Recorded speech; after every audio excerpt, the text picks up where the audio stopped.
देखिए लास्ट 2-3 साल में एक टाइम ऐसा चल रहा था भारत के साथ, तो सभी बोल रहे थे कि भारत के साथ किसी के रिश्ते खराब हो रहे हैं, किसी के अच्छे हो रहे हैं।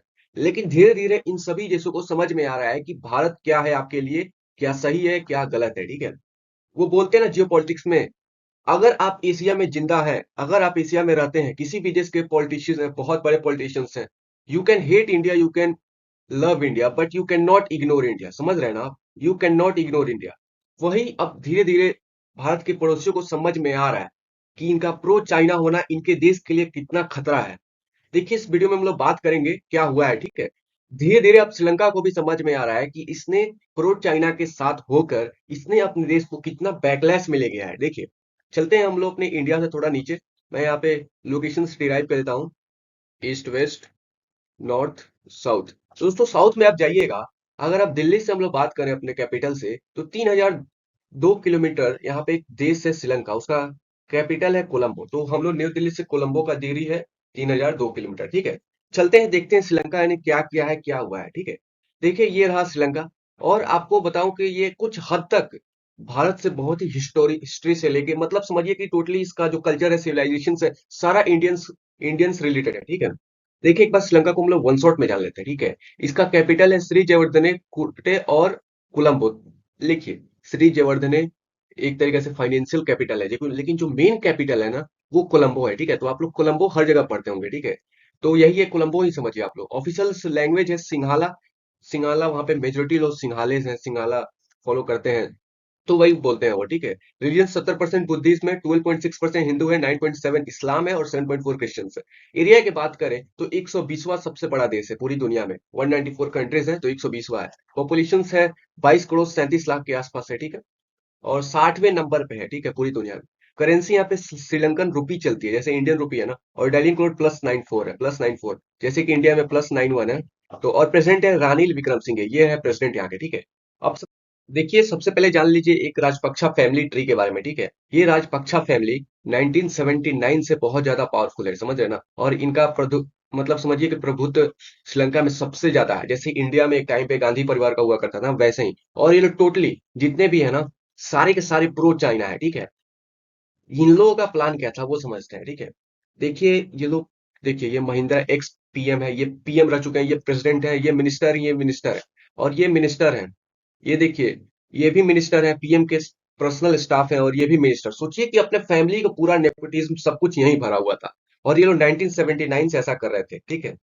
देखिए वो लोग चाहते क्या थे, जो राजपक्षे फैमिली था वो चाहता था कि जो कोलंबो यहाँ का कैपिटल है, जो सबसे ज्यादा अभी टूरिस्ट हब है, श्रीलंका का सबसे डेवलप शहर है, श्रीलंका में इससे बेटर इंफ्रास्ट्रक्चर, इससे बेटर एयरपोर्ट कहीं नहीं है। वो चाहते थे कि हम्बन टोटा एक बगल में ही है, वो हम्बन टोटा को मतलब कोलंबो से रिप्लेस करना चाहते थे। वो चाहते थे कि क्यों ना हम लोग हम्बन टोटा को यहाँ पे कर देते हैं, जबकि कोलंबो पे सबसे ज्यादा ट्रेड, टूरिज्म सब कुछ वहीं पे बेस्ड था कोलंबो पे। अब ये चाहते थे कि हम्बन टोटा पे क्यों ना कर दे। और इसको लेके हम्बन टोटा इन्होंने चाइना को लीज पे भी दे दिया। देखिए तब से यहाँ पे बहुत कुछ दिक्कत हो गया। इन्होंने 2013 में 4.3 बिलियन लोन लिया चाइना से, ठीक है। उसके बाद से इनका देश रेसिशंस में चला गया, और आज तक रेसिशंस में है। कुछ हद तक सही हुआ है, देखिए एक बार टाइमलाइन देख लेते हैं। 2009 में इनका सिविल वॉर खत्म हुआ, 2010 में प्रेसिडेंट राजपक्षे आया, महिंद्रा राजपक्षे, जो दिखाया था मैंने पहले फोटोज में वही था। 2015 में फिर इन्हीं के जो हेल्थ मिनिस्टर था उसने महिंदा राजपक्षे को इलेक्शंस में डिफीट कर दिया। 2015 में डिफीट किया, लेकिन 2013 में ये लोग लोन ले चुके थे 4.3 बिलियन का चाइना से, ठीक है। और यहाँ तक कि वो लोग बहुत कुछ हद तक चाइना के लिए कर चुके थे, समझ रहे हैं। 2019 में जो गोटबाया राजपक्षे था, फिर उन्होंने मतलब कि उन्होंने फिर से जीत गया प्रेसिडेंट का इलेक्शंस। 2015 में ये हारे, 2015 में जीते, ठीक है। तब से ये लोग चाइना के लिए कुछ ज्यादा हद तक काम कर दिए, हम्बन टोटा तक उन्होंने थमा दिया उसका हाथ में लीज पे। फिर 2022 में जब इन लोगों का जब रेस्ट्रिक्शंस खत्म हुआ, ये लोग देश छोड़ के भाग गए। 2021 में ये लोग देश जुलाई जून में ये लोग देश छोड़ के भाग गए, ठीक है, जो राजपक्षे फैमिली था। फिर 2022 में रानिल विक्रम सिंघे आते हैं, ये है विक्रम सिंघे। इनको पता चला कि हाँ इंडिया है क्या, इंडिया इनके लिए क्या कर सकता है। एकदम इस तरह से समझिए, इनको अक्कल ठिकाने आया कि हाँ इंडिया ही है जो हमको बचा सकता है। जब ये प्रेसिडेंट बने तो 2022 में बने, 2023 में देखिए जुलाई में बने, और कुछ ही महीने बाद 2023 में इन्होंने इंडिया का दौरा किया, और इंडिया से कुछ समझिए कि पैसे लेके गए।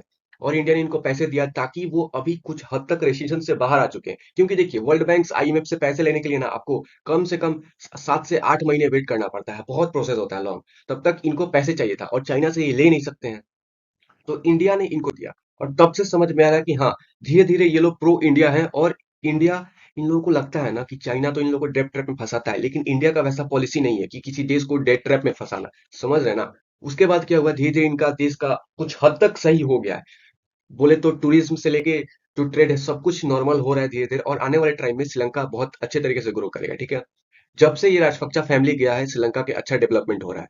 देखिए एक तरीके से गांधी परिवार जो जो 70 साल नहीं बोले, मतलब पहले ये लोग करते थे। देखिए हद तक तो मैं किसी पॉलिटिक्स को सपोर्ट नहीं करता, ना ही हेट करता हूँ, लेकिन हाँ एक टाइम हुआ करता था जब गांधी परिवार ने बहुत गलत काम भी किए, ठीक है। उसी तरह ये राजपक्षे फैमिली श्रीलंका में कुछ बहुत हद तक गलत काम करता था, अपना फायदा देखता था, पर्सनल इंटरेस्ट मैटर करता था, जबकि ये लोग पीएम प्रेसिडेंट होकर देश का नहीं देखते थे, ठीक है।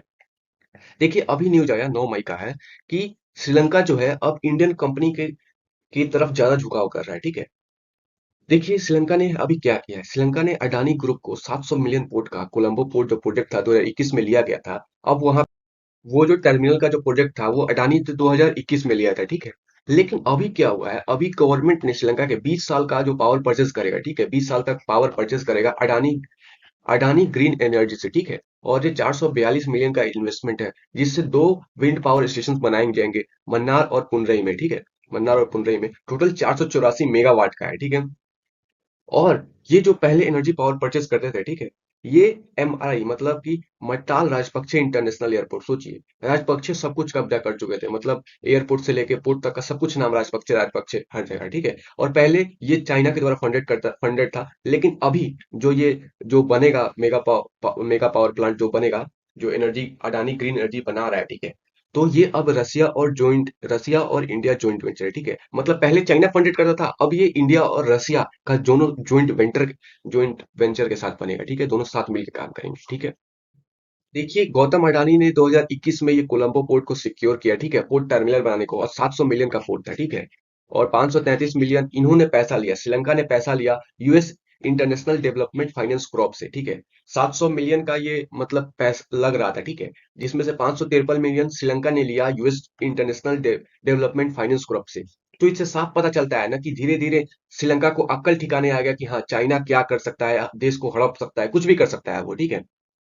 लेकिन इन लोगों को समझ में आया तो ये इंडिया और यूरोप की तरफ ज्यादा झुकाव करने लगे, ठीक है। 2021 में इन्होंने ये किया, और फिर 2022 में इन्होंने जो विंड से एनर्जी बनती है, उन्होंने पावर वाला अडानी पावर को ये प्रोजेक्ट मिला, ठीक है, और बहुत बड़ा प्रोजेक्ट है, ठीक है। 2023 में मिला, 9 तारीख को मैंने ये बताया, ठीक है। अब इस पे जो एक्सपर्ट थे, जो एविएशन एक्सपर्ट से लेके जो भी एक्सपर्ट्स थे, जियो पॉलिटिक्स एक्सपर्ट श्रीलंका के, वो बोल रहे थे इससे हम लोगों को थोड़ा फायदा होगा, ठीक है। फायदा क्या होगा, इन लोगों का बहुत ज्यादा हेल्प होगा। और ये लोग काउंटर करना चाहते हैं चाइना डेब्ट ट्रैप पॉलिसी को, समझ गए। डेब्ट ट्रैप पॉलिसी आपको पता ही है, तो लोन दो, बाद में उसकी जमीन को, उसके एयरपोर्ट को हथियार लो लीज पे 99 साल पे।